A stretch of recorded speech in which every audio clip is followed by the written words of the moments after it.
Hey, what is going on everyone? My name is Nort, and in today's Grand Theft Auto 5 video, I have something pretty interesting to discuss with you guys. Now, I've seen this rumored around the community recently in regards to Rockstar Games trademarking another name for a video game. Now, this rumor has been confirmed true by a whole bunch of reputable sources. You can also take a look at the direct source of where this rumor has come from, which has confirmed it, and this is to do with a new video game called Judas. Now, this is a very mysterious topic to say the least, and it's got quite a bit of background information, which I think we all need to take a look at and understand. But this could potentially be something pretty insane and pretty crazy. So I believe a few others have recently put their input into what they believe this trademark means. Personally, I think there's a way bigger picture to this, and it's pretty crazy, the background story to it and what this could potentially mean. So I'm going to be explaining exactly what I think about it.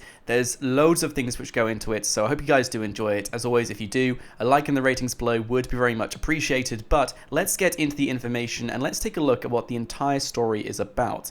So if you guys don't know already, Rockstar Games is owned by Take-Two Interactive, and every now and then, like many other companies, they trademark names for potential or future ideas they are working on, which they think will definitely be a great success. And it just so happened that a few days ago, Take-Two Interactive trademarked the game title Judas. You can see this is a game title by taking a look at the category Take-Two Interactive trademarked this name under, which is Category 9 and Category 41. Now, just to put this into perspective, this means that whenever you guys want to trademark a word, you have to trademark it under a category, so it basically doesn't monopolize the entire market. So let's take Judas as a good example of this. Because they categorized it under category 9 and 41, which both categories mean computer and video game programs and software and entertainment services, namely providing online games, providing a website featuring computer games and video games. That is exactly what the categories mean. Now, if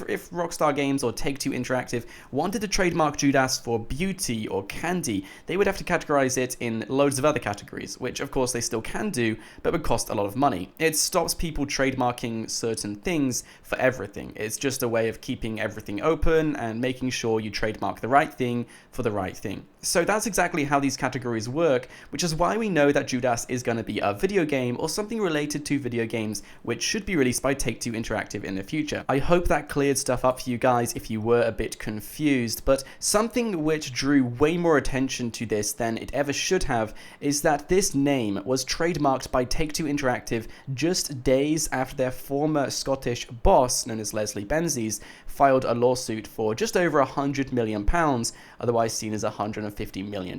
This lawsuit is to claim unpaid royalties and just mistreatment at the firm. Now, also taking a look at the name Judas, there's a lot of things related to it as well, and personally, I think this could, one, be a sly dig at Leslie Benzies, which is what a lot of people are discussing about, but two, this could also be something way more significant than we ever expect. So I'm going to go into option 1 here and just explain exactly what Judas means. So Judas, in both the Urban Dictionary, in the dictionary, and in any sort of religious disciple or Bible or anything like that, Judas essentially means stabbing your friend in the back. Someone who works with you, who then turns on you and stabs you in the back. So that's essentially all you need to know about the word Judas in terms of definition and what this means and what this could hold potentially and what we could expect from this trademark in terms of the video game industry, which is why a lot of people, and quite rightfully so, may assume that this is just Take-Two Interactive's way of just annoying Leslie Benzies, frustrating him or aggravating him by trademarking a word which means in so many terms, in religious terms, in friendship terms, in any sort of terms, even in banterous terms, like anything, Urban Dictionary, it goes as far as that. It goes from the Bible to Urban Dictionary. The word Judas essentially means stabbing your friend in the back, which is why, quite rightfully so, people may think that this is simply Take-Two Interactive being a bit childish and just trademarking this word and maybe just trying to annoy and aggravate Leslie Benzies. Now, on one hand, it could be that, but that would personally be very childish of a multi-billion-dollar company, which is why I'm going to go into option 2. And this relates all the way back to Grand Theft Auto 5. And trust me, guys, I think you're definitely going to want to hear this out. And it's something both good and bad. It's just a great explanation, and it pretty much answers every single question we have. So if you guys have been a long-time fan of Grand Theft Auto 5, I know a lot of you have, there was an article on the Newswire back in 2014 discussing how they have plenty more updates coming for Grand Theft Auto 5 story mode and many story mode DLC updates. This has been hyped ever since, and many people have been expecting a map expansion, many people have been expecting story mode updates. There have been leaks in regards to this, and even ex-Rockstar employees discussing this as well in regards to a story mode update. We've also had interviews with the characters, especially Sean Fonteno, a legitimate interview with him when he discussed how he was working with Rockstar Games for a great story mode DLC, which of course we still haven't seen. This is where things get a little bit scary. Now, the Newswire post came out in April 2014, and that came out because of Leslie Benzies. If you guys don't believe me, take a look at the allegations Leslie threw at Rockstar North, claiming he was the only person who actually cared about the storyline of the Grand Theft Auto games. He put all of his thoughts into it ever since GTA Vice City. He was the one who made sure the storyline was perfect, made sure it had the exact amount of references and Easter eggs it had, hence why we saw that article on the Newswire publicly announced for the first time there's going to be a story mode DLC in April 2014. Once Take-Two Interactive heard about that article,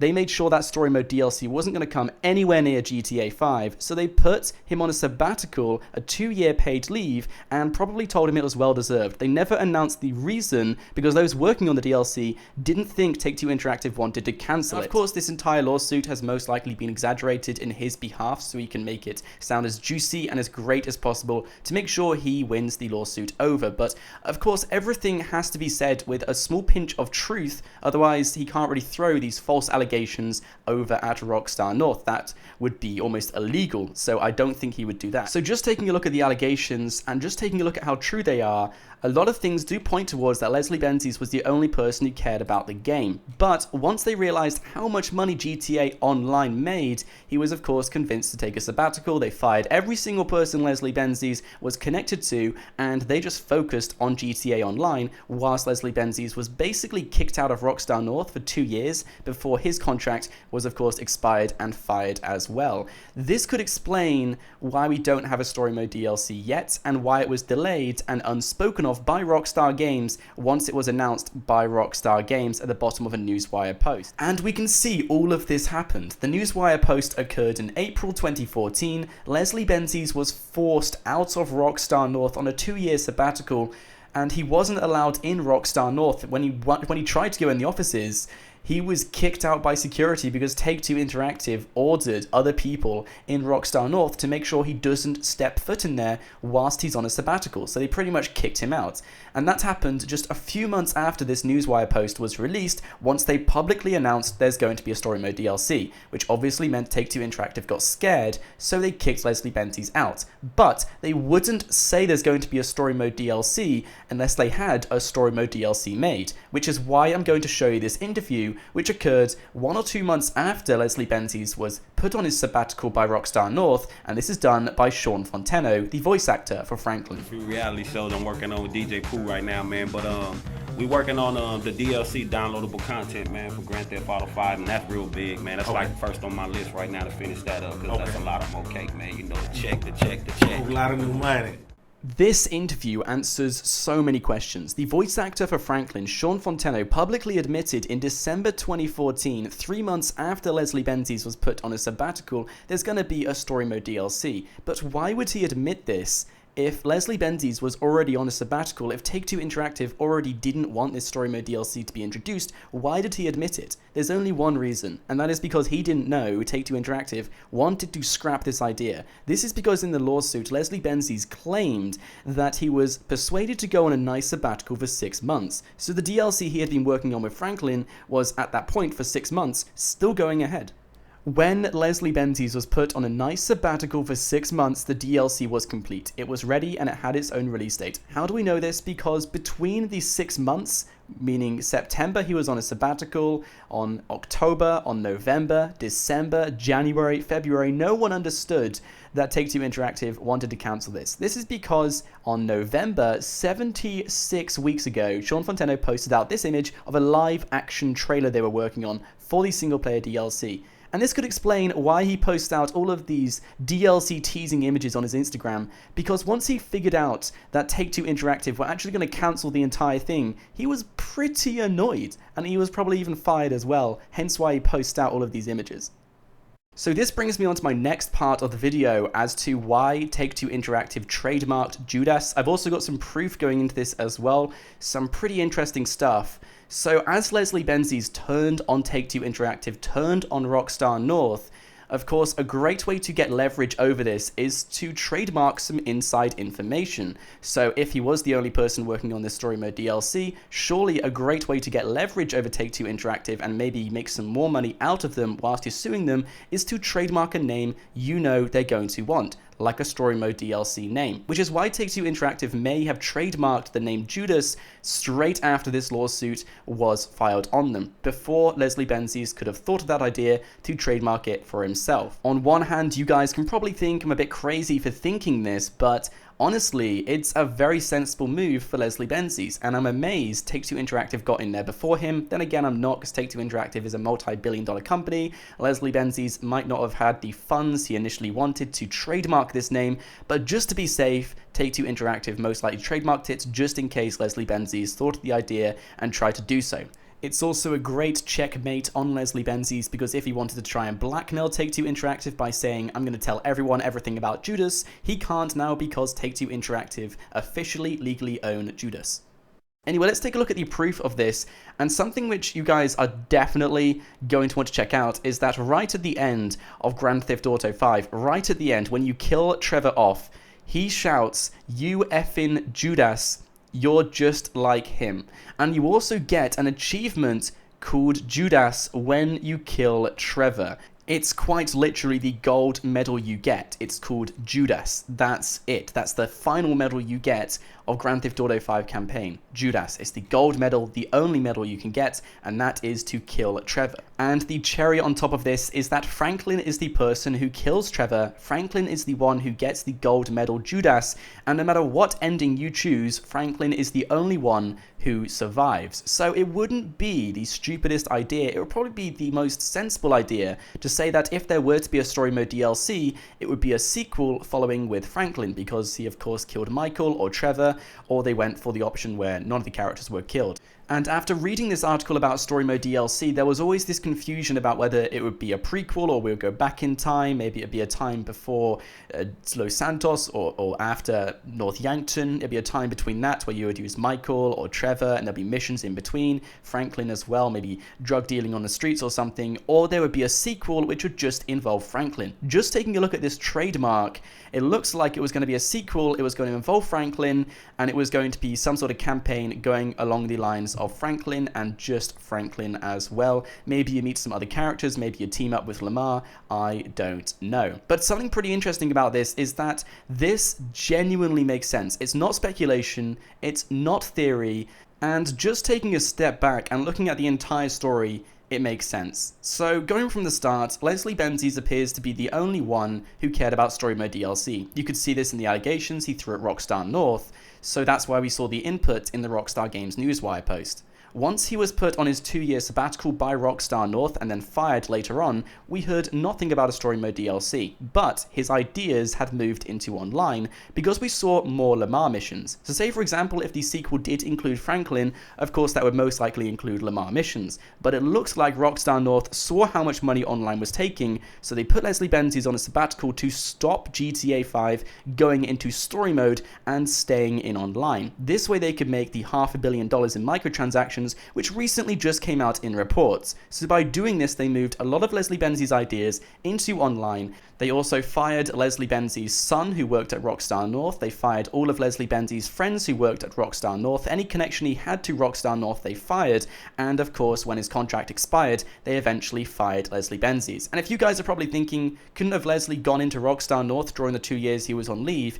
Well, he tried, but he was escorted from the premises because they were probably so worried he would turn GTA 5 into story mode, because that's what his contract wrote him to do. He was the lead producer for GTA 5 along with Sam Houser and Dan Houser as well. So his influence could genuinely have changed GTA 5 and moved it into a story mode direction. hence why he was probably put on a sabbatical and fired 2 years later and not let into Rockstar North throughout his entire sabbatical. It makes perfect sense to me, and I honestly think this is exactly why the name Judas was trademarked. But does this mean we're going to be seeing a story mode DLC being introduced into GTA 5 in the future? Well, personally, I think it's still 50-50. I think this trademark was trademarked for protection purposes, because if they were to make a story mode DLC, it would be related to the name Judas.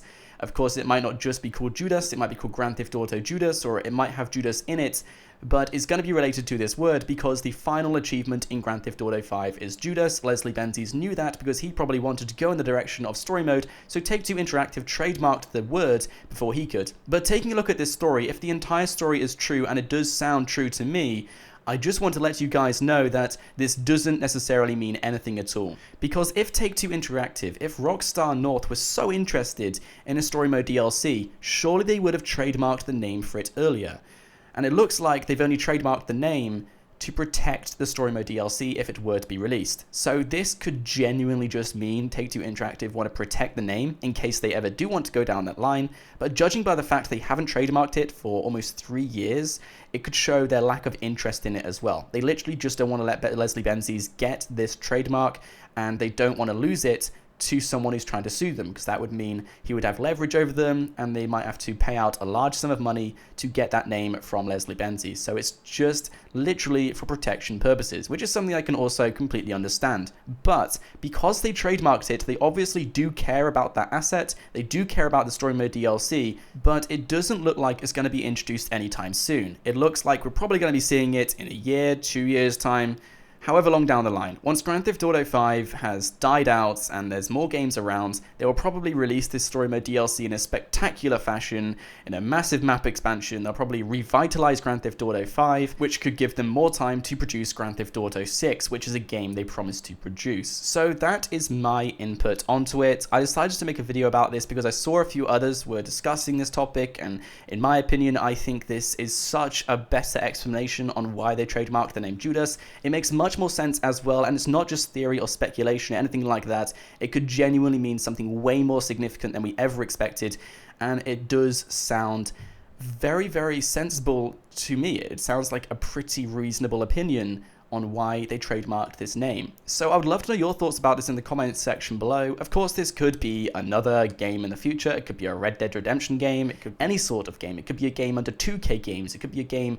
under Rockstar Games. It could be a game under any sort of company under Take-Two Interactive. Personally, I'm going with my story. I think it sounds way more reasonable, and it just sounds real as well. Like, everything about it makes sense, and not one thing seems suspicious about this. It just genuinely makes sense, which is pretty crazy. So I hope you guys did enjoy this video. If you did, be sure to smack that like button, subscribe as well. Most importantly, let me know your thoughts in the comments section below. Anyway guys, my name is Nort. I hope you did enjoy, and I will see you guys in the next video.